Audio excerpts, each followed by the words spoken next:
ine-expect na dumating ang ating Pangulo anytime para i-address ang Filipino community. Excited na.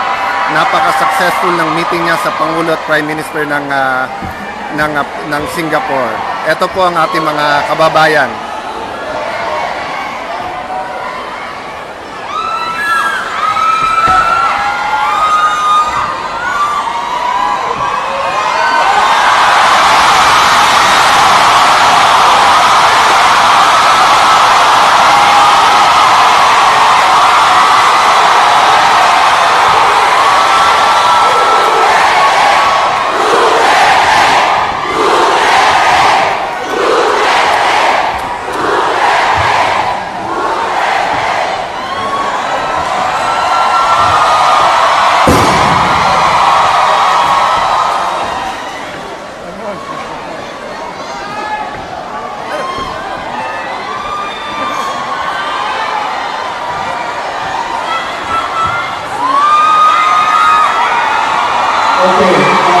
Ladies and gentlemen,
Republic the Philippines.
Then yung defense secretary, ito nilogano para ito dito. Then yung Senator Alan Cayetano, yung Ernie Padilla, ayun na nakatawag ito, pastor ko. Is pastor. I got him because malinis ang bumangan ng pag-umigasama.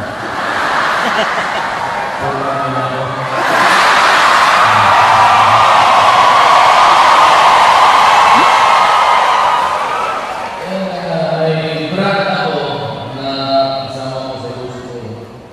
Si Maranao takes care of the concerns of the moral. That's totally that's the mouth. Then you have the chief of staff, yung pinaka-mabigat sa Armed Forces. Commander-in-Chief sa Armed Forces. Si General Ami. Then you have the Bongo. Officially, whatever official, Bongo. Saya traffic. Siya yung may kung sino ngayon, sino bukas, at iba pa.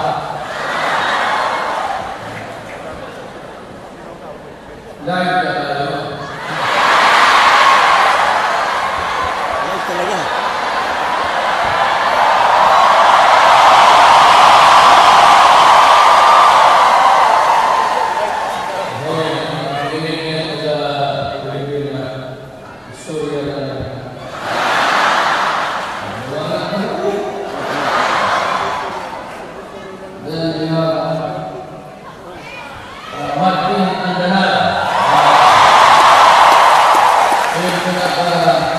Ito yung hanap ng mga babae niya. Hindi lang hindi. Dahil yung communication sa secretary. Siya yung before, sorry na, kasi mga kanyan. Kanya yun. At ang mga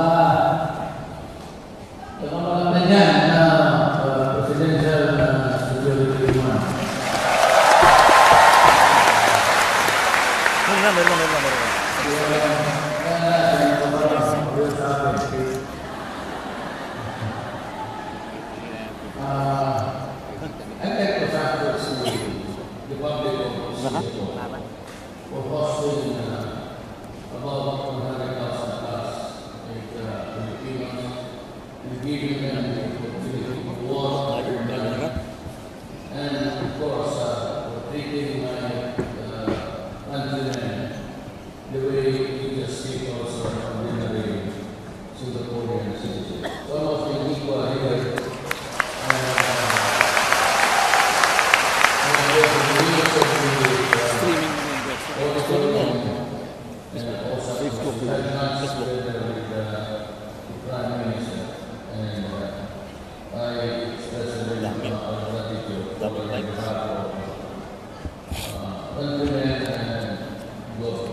Isipin, ang sinabi mo, susirahan ito, you deprive us of the next generation of the Filipino. I will destroy you. And when I was mayor, I was already the favorite looking boy ng human rights. It's that we self-healing. We are not into it.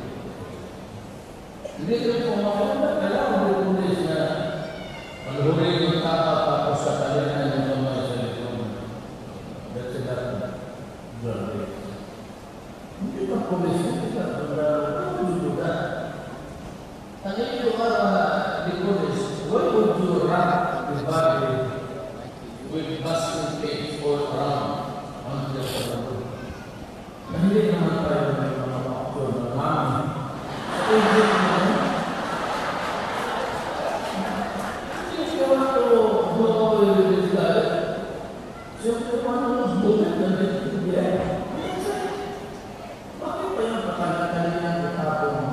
Kasi, when I talk, when I took my work, I mentioned 7 generals of the police involved in that. And I told them, if I have the option to resign, or else, I will go after. So, nagmatigas sila. So, I was forced to divorce from it. And even before I became the president of the country, there were already a lot of things. Marami, if you can review in time, take a few backward steps. Ano ko tell you na siya mismo nagbibigis na. There were cleansing already, purging. Hindi namin I was staying after the for almost 1 month ago. Pinag-aralan, hindi ko pag-aralan ang pag-aralan. What is it anyway? And so they were killing each other, avoiding being known, especially in the general. But I would not want to bring it up, because hindi naman tayo alam ng sino. But there were a lot of killings. Then came ang police. And I would agree that maybe a third, one-third of the first one, one-third of the killings were in connection with the violently, itong mga drug-tabi, sususupply ka with the police. Nangyayari kayo mismo. Alam mo yung mga kapatid ninyo, mga pinsanan. Drug-tabi is always affected with paranoia. Kaya sila nadadala natin. Sabi mo, habang sa kanila, naging sa kanila. And that environment ends up with violence. Sabi niya, bakit ang sa panahon ng ngayon, maraming pagkakas? Alam mo sa kanila, kasi ngayon, natatrabaho ka sa kanila.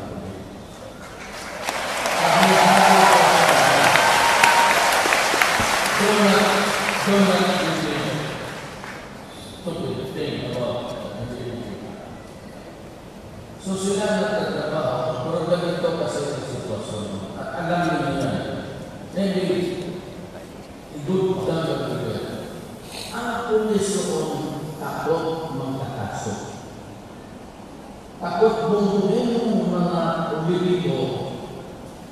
Kasi imbis na sila yung arresting officer, at the end of the day, sila pa yung may kaso.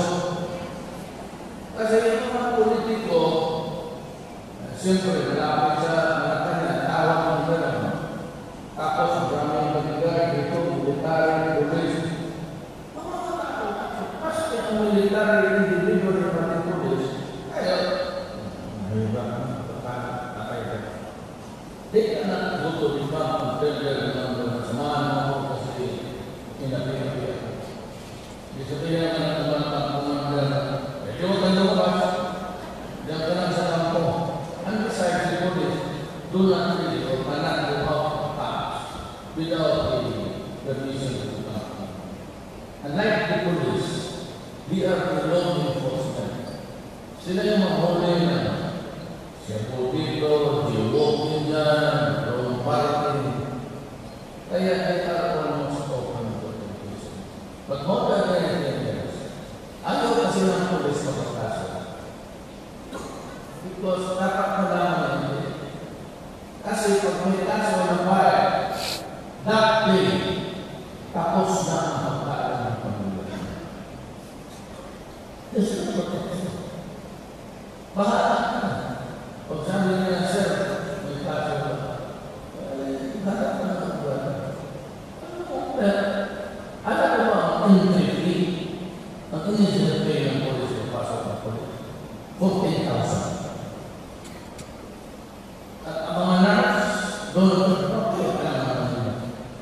70,000. Kaya maraming nurse na nagpulis.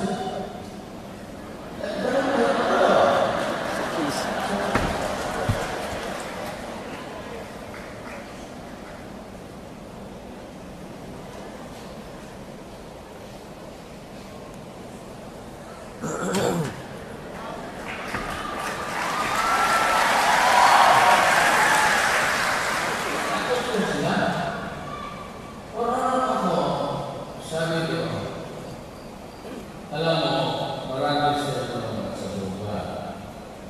Ngayon, surrender kayo. Pag-leader ka sa akin kayo. So, nung pinitawa mo, makita mo, you will surrender niya by the hundreds of thousands. Sabi niya sa sabi mo, hindi mo pa pinatagin niya, if you're wrong for this, sabi niya, ng ating who used to have Italia, who is in the agency. There were already 3 million Philippines. And 92% of the Barangays. No one knew that. The later on, they say 92% of people are police.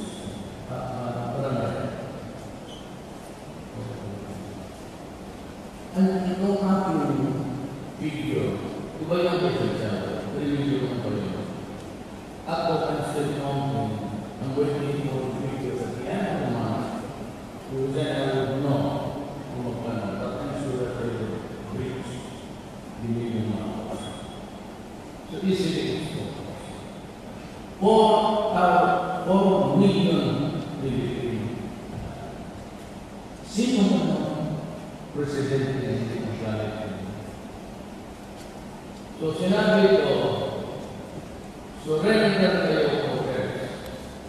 So lahat ng mga mayor ng mga pulol, yung mga bugiro, mag-Mindanao pa, pati yung si Albuera, yung pinatay ko sa jail. Kasi ayaw ko naman sa akin nagsasabi na, hindi talaga tutulong, huwag ka mga hindi talaga sa bakit talaga sa sabi ko, huwag ka nga siya, huwag mo na ako natin. Doon na ayaw ko. Kaya yung the police, pati ang militar, huwag ninyo ang sabihin mo lang ang pagkakulo, huwag mo na ako mo. Hindi ko alam. Ayan yun. Pero huwag ninyo ako ayaw ko. Kasi buhay pa ang nais ko, mapatay na ako sa katapulakan. Kung awa ko sa nanay ko, kung kuminan ninyong bulan, ay ayaw ng nanay ko yan. Ay balik ko yan. So, yun. Sorry. Tapos ngayon yung Albuera na mayor na namatay, gusto pa ipakulong na daw sabi ng Imperial. Hindi na ito. Diba ang ibigay as retro session natin. Department of Justice at isa, di ay yung police. Ay naman, related. consider mo na, but I promise you to this, magtrabaho lang kayo, at tama ang trabaho, I will protect you. Lahat ng pakaya, Very clear. lahat ng pakaya sa Pilipinas, trabaho ng military category, because of my order, that is my personal liability. Poprotektahan ko talaga sila, magtrabaho lang kayo. Ngayon sabihin nila, kung totoo sinabi, utang ng iyo.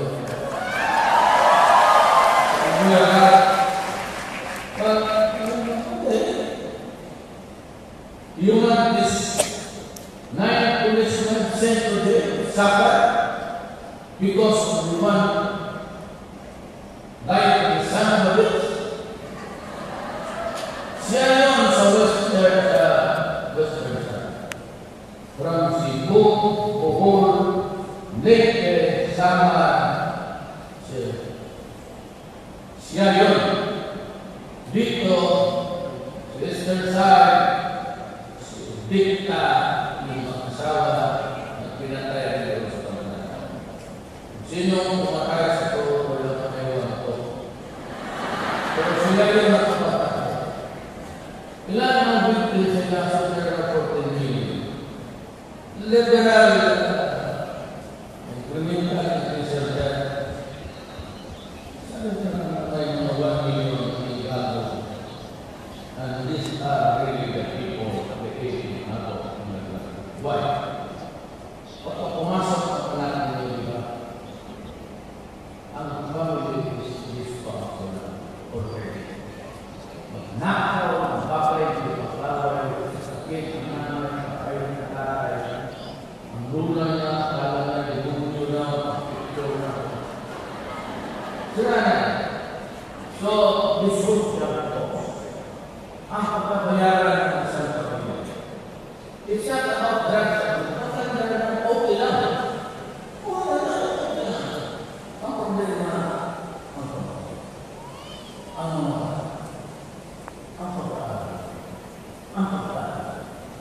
the violence of the world.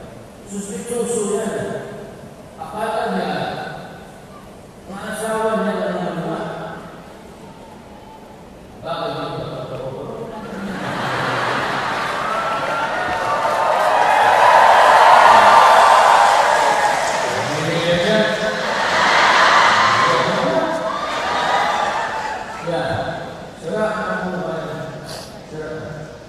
future ng kapatid. Front of God. That's what's brilliant.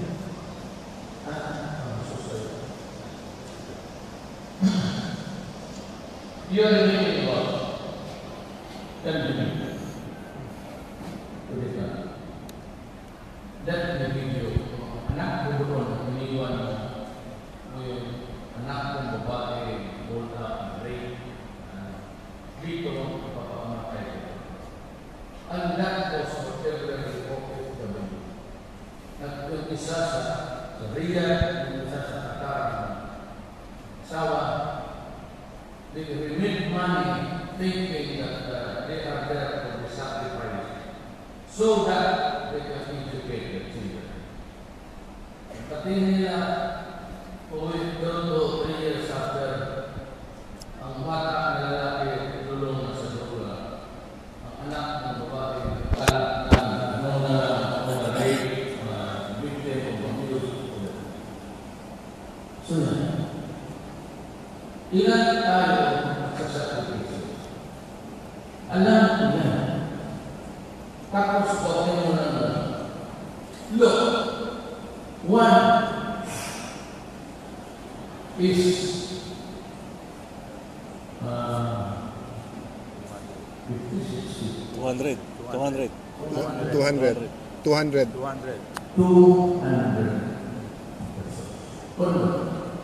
Baka sabi nila, baka nagitit ito. Times 1 month is 6,000. Wala pa yung akin, just 3 million. Times 3 million.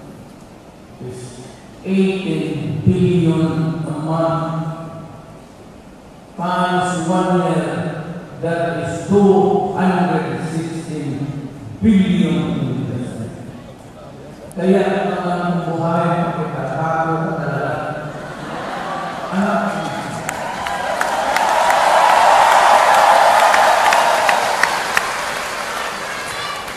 Huwag mo talagang gawin yan. Utang na talaga.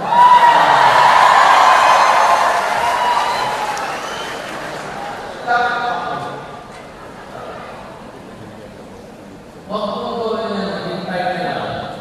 Total 6 years na lang ako. Isa ka lang bumuli yung akala ko po eh.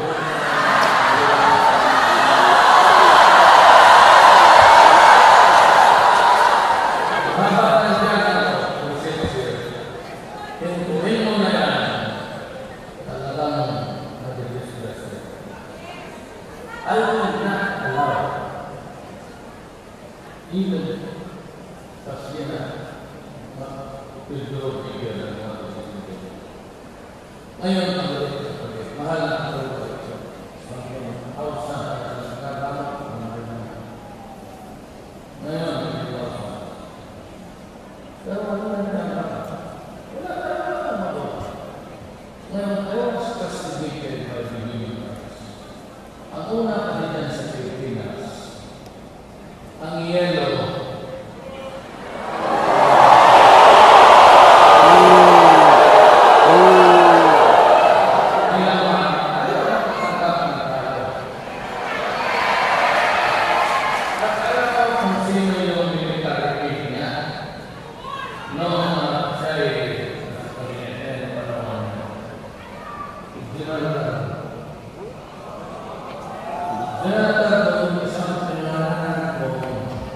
Ito yung bos ng bating.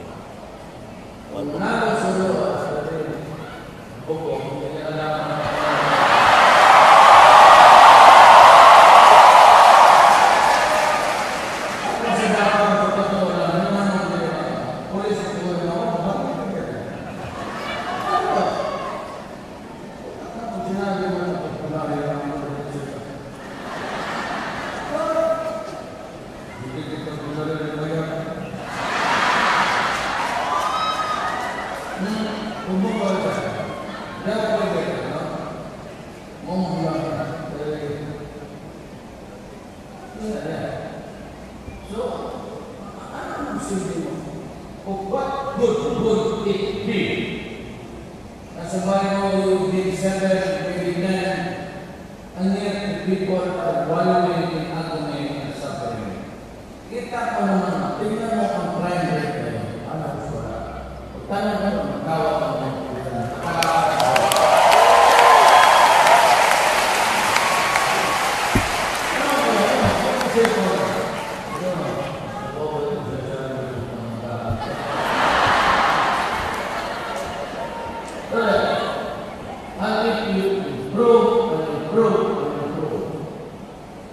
my campaign is that will not stop until the end of my term.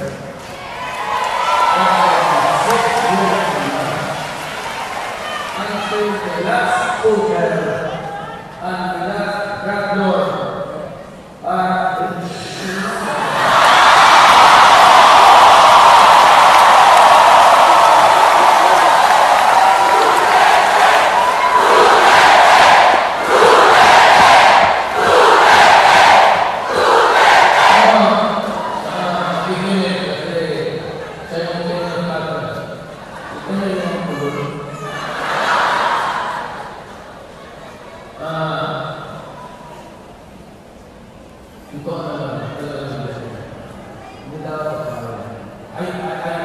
mapahiyan na ako ng kapag-aroon na yung corruption, walang ginawa.